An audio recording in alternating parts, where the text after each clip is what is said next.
Baik, kita ke daerah Temburong bersama dengan Nahdlatul. Assalamualaikum Nahdlatul. Waalaikumsalam warahmatullahi wabarakatuh. Ya, Nahdlatul, apa kabar pagi ini, sihat ya? Alhamdulillah, saya sehat saja pada pagi ini. Alhamdulillah. Di daerah Temburong, cuaca macam mana sebelah pagi ini Nahdlatul? Alhamdulillah, cuaca juga mengizinkan sekali, cerah saja pada pagi ini ya. Alhamdulillah. Alhamdulillah ya. Baik, apa perkongsian bahan yang ingin dibawakan Nahdlatul terus bersama dengan penonton-penonton kita, silakan. Baik, terima kasih Wali Mul dan juga Serina di Bandar Serbegawan. Assalamualaikum warahmatullahi wabarakatuh. Salam sejahtera Auda. Alhamdulillah kita dapat bersama lagi di hari Jumaat ini, dan seperti biasa juga Auda dari daerah Temburong kita akan kongsikan bersama bis kita beberapa info semasa mengenai acara-acara maupun aktiviti-aktiviti yang telah pun disusun bagi daerah Temburong, dan juga kita akan kongsikan satu bahan rakaman sebentar nanti ya. Baik, kita akan kongsikan dahulu di mana pada pagi ini bermula 8.30 pagi akan berlakunya pemotongan bekalan tenaga elektrik yang akan berlaku di kawasan sebahagian Kampung Bokok. Jadi kepada bis kita yang terlibat di dalam kawasan berkenaan supaya akan mengambil maklum mengenai penutupan sementara bekalan tenaga elektrik yang akan berlaku pada pukul 8.30 pagi ini hingga 11.30 pagi di atas sebab-sebab penutupan adalah oleh sebab sementara oleh kerja-kerja volten tinggi ya. Dan juga ingin kita kongsikan di mana esok Sabtu 7 November 2020 akan diadakan Tadabbur Al-Quran yang mana akan diadakan bertempat di Masjid Utama Muhammad Saleh Pekan Bangar daerah Temburong bermula pada pukul 6 petang ya. Jadi pada bis kita yang terlibat di dalam acara ataupun program Tadabbur Al-Quran ini supaya akan mengambil maklum, ianya akan diadakan esok Sabtu 7 November 2020 bertempat di Masjid Utama Muhammad Saleh Pekan Bangar daerah Temburong. Dan pada hari Rabu 11 hari bulan November program berkenaan iaitu Tadabbur Al-Quran bagi penyebaran kefahaman makna dan tafsir Al-Quran juga akan diadakan bertempat di Masjid Kampung Batu Apoy bermula pada pukul 8.30 pagi dan kepada bis kita terlibat di dalam acara ini supaya akan mengambil maklum program Tadabbur adalah anjuran Jabatan Hal Ehwal Ugama ya, yang mana akan diadakan pada hari Rabu ini 11 November di Masjid Kampung Batu Apoy. Baik, untuk seterusnya sudah kita akan saksikan bersama bahan yang telah pun kita sediakan pada pagi ini. Apa kata kita terus saja saksikan bersama mengenai gubahan tuala pendekatan kita baru-baru ini. Untuk itu kita saksikan bersama bahan yang dikongsikan.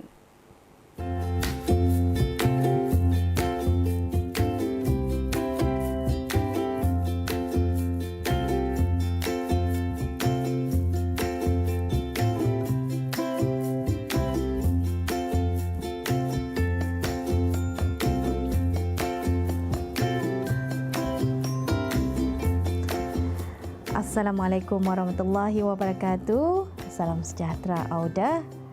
Di Rampai Pagi pada kali ini kita akan berkongsi mengenai kreativiti seni tangan iaitu gubahan daripada tuala. Dan apa yang Auda lihat ketika ini gubahan tuala yang dihias menjadi satu kreativiti. Dan jika dahulu gubahan tuala ini menjadi trend ya sekitar tahun 70-an, 80-an dan juga 90-an, ia memang menjadi trend bagi pengantin untuk menjadikan gubahan tuala satu hantaran. Dan mengenai kreativiti ini kita akan berkongsi menunjuk cara bagaimana gubahan tuala ini dijadikan sebagai gubahan mengikut kreativiti masing-masing. Kita akan bersama dengan Babu Hajah Nur Syahrita binti Haji Muhammad Mosbi untuk beliau menunjuk cara bagaimana mengenai gubahan daripada tuala ini. Selamat mengikuti.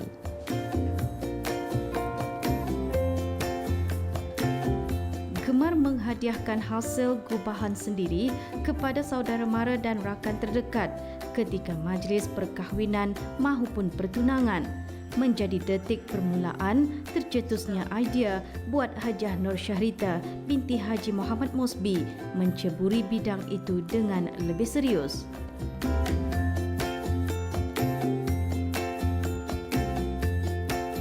serta bakat yang dimiliki beliau dalam menghasilkan barangan berbentuk gubahan serta hantaran menguatkan lagi semangatnya menghasilkan sesuatu gubahan. Minat Hajah Nur Syahrita dalam seni kreativiti ini sememangnya berasal daripada hobinya sejak dahulu lagi.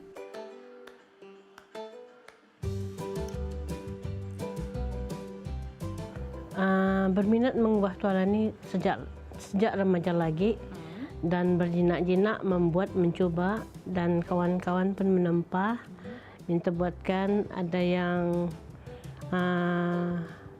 Ada yang belajar juga membuat macam tu lah. Ya, sama tu datang dari melihat yang diorang hantaran dulu dan lihat, lepas tu mencuba membuat, lepas tu mencuba sendiri membuat, lepas tu jadi, lepas tu beritahu kawan-kawan aku pandai membuat aneh macam tu. Diorang menyuruh lah. Gubahan ni dari tuala berbentuk burung. Tualanya sebenarnya tuala, pin dan kertas, lepas tu bunga untuk gubahan lah. Satu gubahan tuala ni mengambil masa lebih kurang 10 minit ataupun 10 minit atau 15 minit sudah siap tu. Kita ni terpaksa memilih di kedai. Di kedai memilih tuala yang sesuai lah untuk membuat gubahan ni. Macam gubahan burung. Lain bentuknya. Gubahan burung ni ia sesuai menggunakan tuala yang fabrik keras. Keras lah. Berbentuk bunga boleh juga, berbentuk kursi boleh juga. Supaya anak-anak dapat belajar lah, supaya jangan pupus. Masa ni diorang membuat hantaran ni dalam box bah, jadi tersembunyi barang tu. Kalau dulu ya memang dibuat macam mana lah. Memang kita ni hobi ni mendatangkan pendapatan kita ni, walaupun suri rumah dapat membuat di rumah bah. Anak-anak dari tinggalkan kita ni membuat, dapat duit dari tempahan barangan ni lah. Hobi ni boleh jadi pendapatan yang lumayan lah. Jika dulu gubahan tuala amat sinonim dengan majlis perkahwinan atau pernikahan dan ia sering kali dijadikan sebagai hantaran atau cenderahati buat bakal pengantin. Namun senario itu semakin berubah dan kebanyakan bakal pengantin tidak lagi memilih gubahan tuala untuk dijadikan hantaran.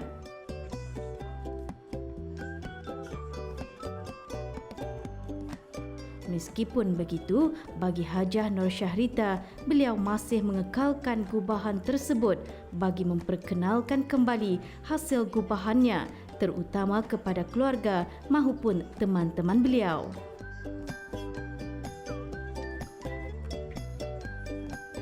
Konsep gubahan amat mudah dan ringkas, namun tetap kelihatan cantik dan unik. Apa yang penting, pemilihan jenis bunga dengan gabungan warna menarik memainkan peranan dalam menghasilkan gubahan untuk menampakkan ianya mernerlah.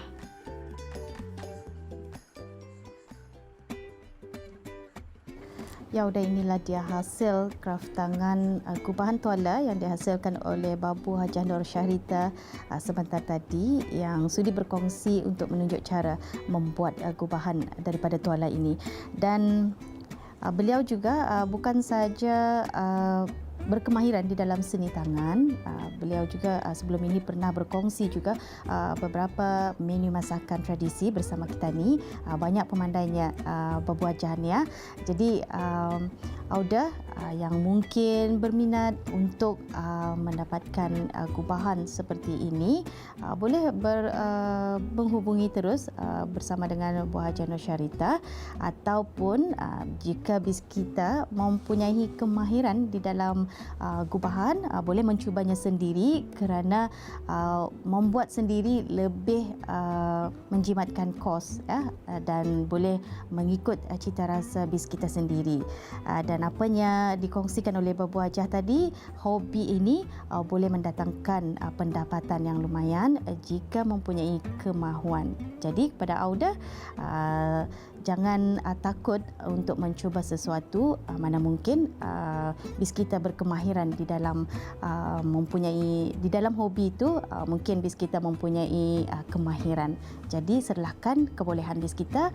Mudah-mudahan apa yang kita ni kongsikan ini bermanfaat untuk bis kita semua. Jadi Auda, sampai di sini saja pertemuan kita. Sampai kita jumpa lagi, insya-Allah.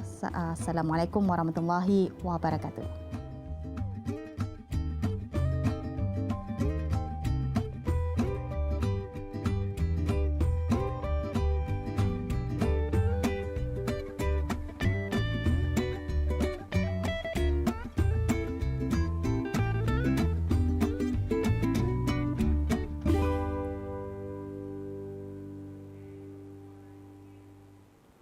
Ya, sudah itulah tadi bahan yang kita kongsikan dari daerah Tempurung mengenai gubahan daripada fabrik tuala ya. Dan jika kita lihat juga gubahan tuala ini sesuatu yang eksklusif ya. Kalau kita lihat juga pada masa kini di hotel-hotel 5 bintang juga terdapat gubahan-gubahan tuala seperti ini. Jadi ada itulah tadi bahan yang dapat kita kongsikan dari daerah Tempurung. InsyaAllah kita akan bersama lagi esok dengan membawakan perisian yang lain pula dari daerah Tempurung. Seterusnya saya serahkan kembali bersama dengan rakan kita Walimul dan juga Serina di Bandar Sebegawan. Silakan.